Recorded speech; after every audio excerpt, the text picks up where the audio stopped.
Shalom. First off, giving all praise, honor, and glory to Yahweh, Bahasham, Yahweh Shai. Yahweh is the Heavenly Father's true name. Yahweh Shai is the name of His only begotten Son. Giving double honors unto the elders of Israel, which are the elders of Great Millstone, who rule well and teach well. And peace, blessings, and salutations to all you walking throughout the four corners of the earth that continue to push and do the works in truth and in sincerity. It's the brother Mashai once again with the GMS Des Moines camp here. Come with another lesson. And just pretty much just going in on, the times that we're in. And ultimately, overall, how in the end, righteousness is going to be appreciated, And when I say righteousness, I mean, first and foremost, starting with the men of the Lord within the nation of Israel, all right? Because that's the only, once again, that, the Lord is only dealing with the nation of Israel, all right? And once the elect are sealed and this place, Babylon, is destroyed, and that's when righteousness is going to reign,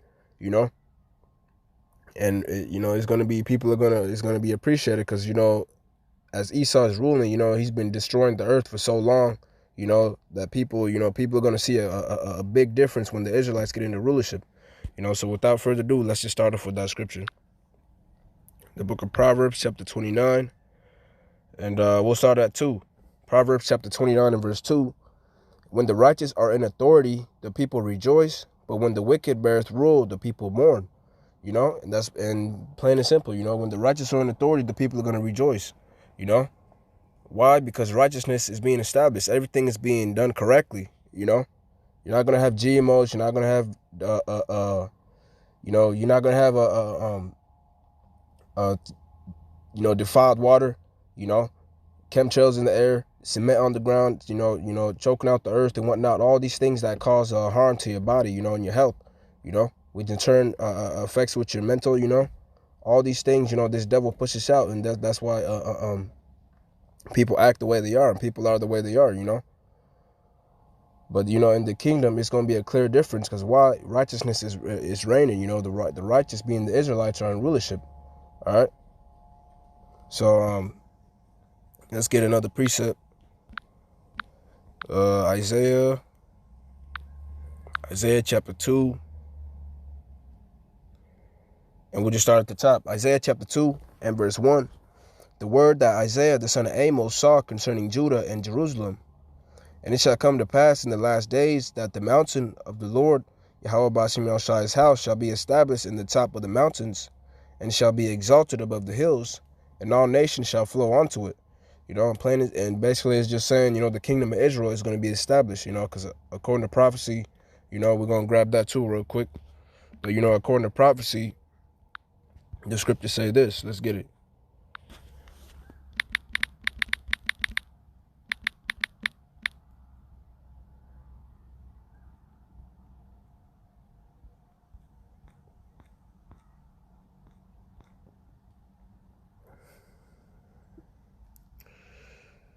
Second Ezra chapter 6. And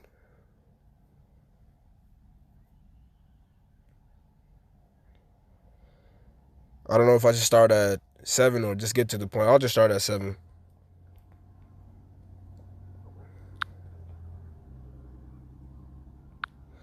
Second Ezra chapter 6 and verse 7.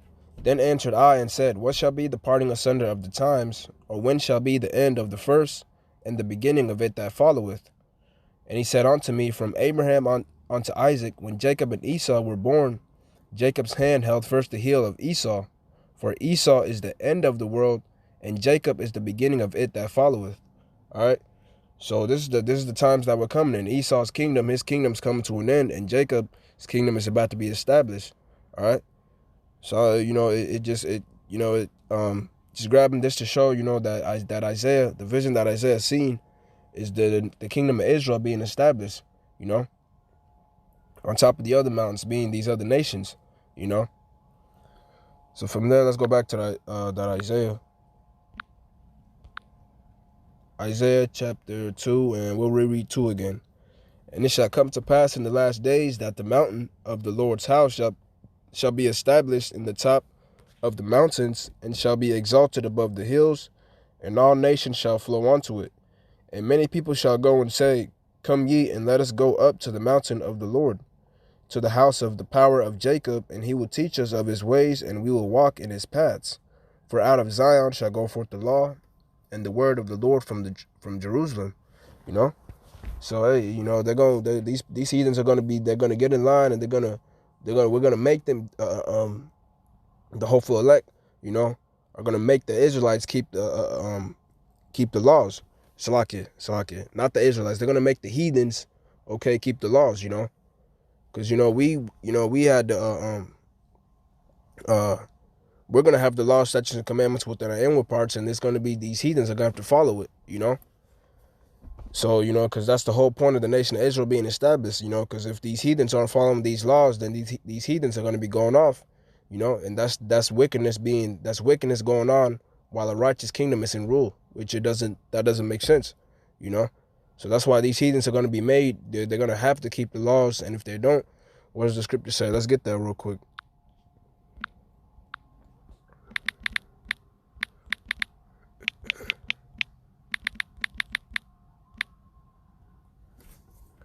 Psalms chapter 2.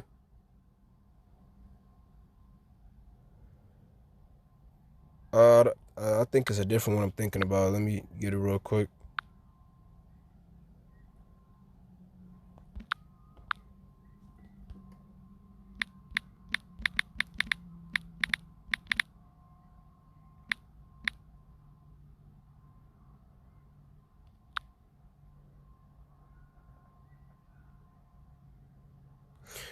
Psalms chapter 5.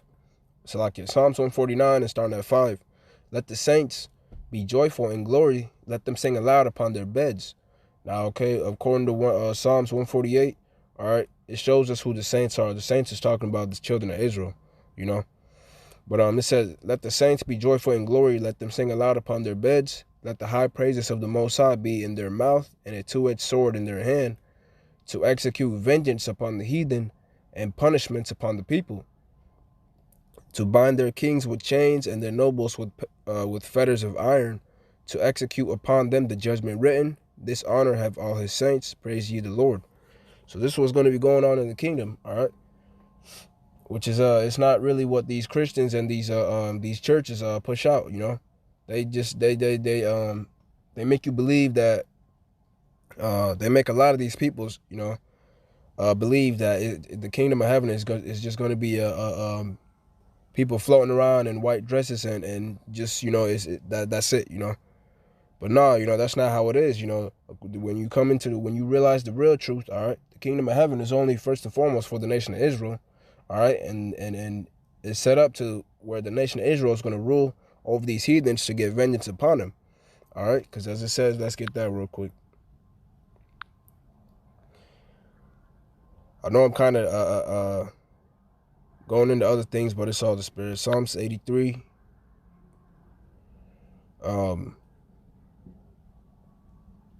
Psalms 83, and I'll just start at the top. Keep not thou silence, and I'm grabbing this to show that, you know, this is the reason why Israel is going to rule, okay, with a rod of iron, because this is what these nations did to us, you know. Psalms 83 and starting at the top. Keep not thou silence, O Most High, hold not thy peace, and be not still, O power, for lo, thine enemies make a tumult, and they that hate thee have lifted up the head. They that take crafty counsel against thy people and consulted against thy hidden ones, you know. So showing you these other nations and these heathens are our enemies, you know. But reading on, they have said, come and let us cut them off from being a nation, that the name of Israel may be no more in remembrance. For they have consulted together with one consent. They are confederate against thee. And I was going to name who they are. The tabernacles of Edom, and the Ishmaelites of Moab, and the Hagarenes, Gebal, and Ammon, and Amalek, the Philistines with the inhabitants of Tyre, you know. So it named Esau being the so-called proclaimed white man, and the Ishmaelites being the Arabs, Moab, the so-called Chinese, Hagarenes, Hamites, Gebal, and Ammon, you know, the so-called Japanese, and Amalek, these so-called Jews, all right. The Philistines with the inhabitants of Tyre, Ashur also is joined with them. They have hope in the children of Lot, Salah. So it's naming all these people, these heathens that are our enemies. All right. So this is exactly why the nation of Israel, okay, is going to be ruling and having vengeance. Ultimately, overall, the earth was made for the Israelites anyway. But it's all the Lord played it out to where these heathens are going to rule, or Salak, they're going to reign over the nation of Israel, because it's all the Lord's movie, you know. So from here, let's go back to that Isaiah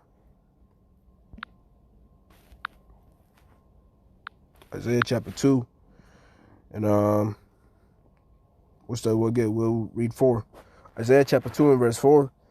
And he shall judge among the nations, and shall rebuke many people, and they shall beat their swords into plowshares, and their spears into pruning hooks.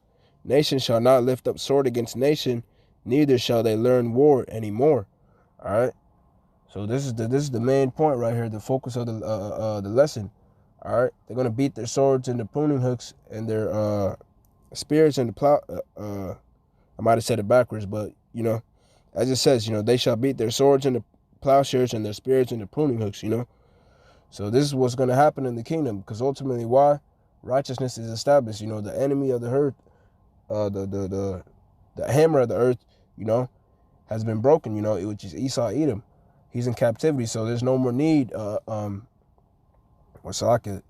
Wickedness isn't going to be pushed out anymore, and these heathens are going to appreciate everything in the kingdom, because they're going to be eating. You're going to actually be breathing in actual air, okay, And when I say heathens, I'm speaking on these the sons of men, because Esau, being the sons of the wicked, he's gonna have it worse than these heathens, But after 1,000 years, according to scriptures, okay, these heathens, they're gonna get their inheritance back, which is their lands, and they're gonna live righteously or Salaki. Should I say they're gonna keep the laws, okay? They're gonna be made to keep the laws, but they're still gonna go off, But overall, they're not going to be living how they were living when Esau was in rulership. All right, and ultimately, it's going to be the best for the nation of Israel. But reading on, yeah, that's pretty much the point. So from here, let's get Sirach real quick. Sirach.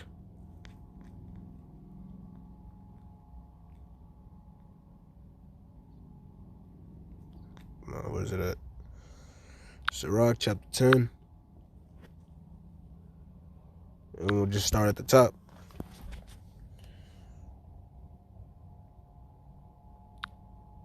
Sirach chapter 10 and verse 1.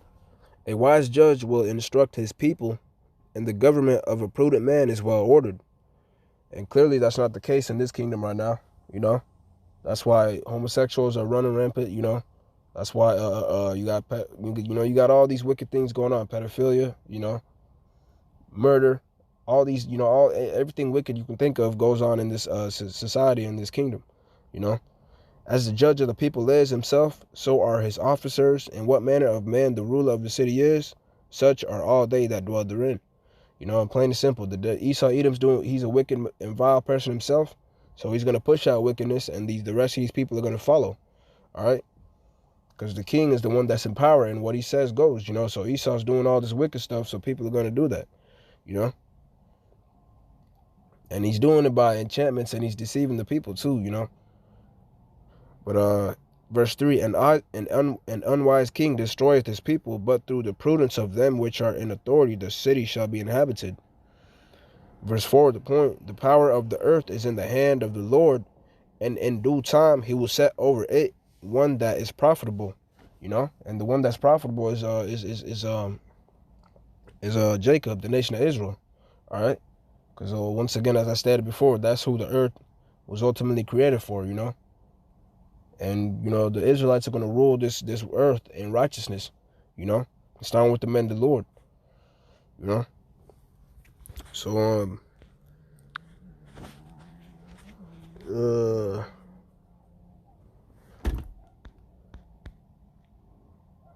let's get Revelations real quick. Because ultimately, this is why, Esau was, it's showing who the wicked is, Revelations,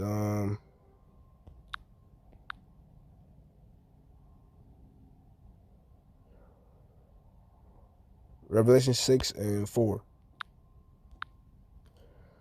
And there went out another horse that was red, and power was given to him that sat thereon to take peace from the earth, and that they should kill one another, and there was given unto him a great sword. All right. So this is a vision that this is a vision that's being seen. All right. Now Salakia, I don't remember exactly what prophet it is, but it's a vision that's being seen, and it's pretty much talking about in the book of Genesis when Esau was blessed with that sword, and when he came into power, actually. All right. It says red because what? Esau, Edom came out red all over, you know? And it mentions in the end, a great sword was given unto him. What did Jacob tell Esau? He told him, by thy sword shalt thou live. All right. And clearly, this is why we see what's going on. He's doing nothing but mass destruction upon the earth via through his weapons, his bombs, all right, his chemical warfare, biological warfare, through the food, all right, even through the media, destroying the minds of the people, everything, So, that's basically the point of this lesson, In the end, righteousness is going to be appreciated, it's going to be a big difference from what we see going on right now, And that's exactly what the men of the Lord continue to fight and hope for and pray for every single day, So with that, I want to give all praise, honor, and glory to Yahweh, Ba'ashem Yahushai, Ba'ashem Rakakodash, the Wadi Yahweh, Ba'ashem Yahshai for putting the spirit upon me to do this lesson. And I want to give double honors unto the elders of Israel, which are the elders of Great Millstone, who rule well and teach well.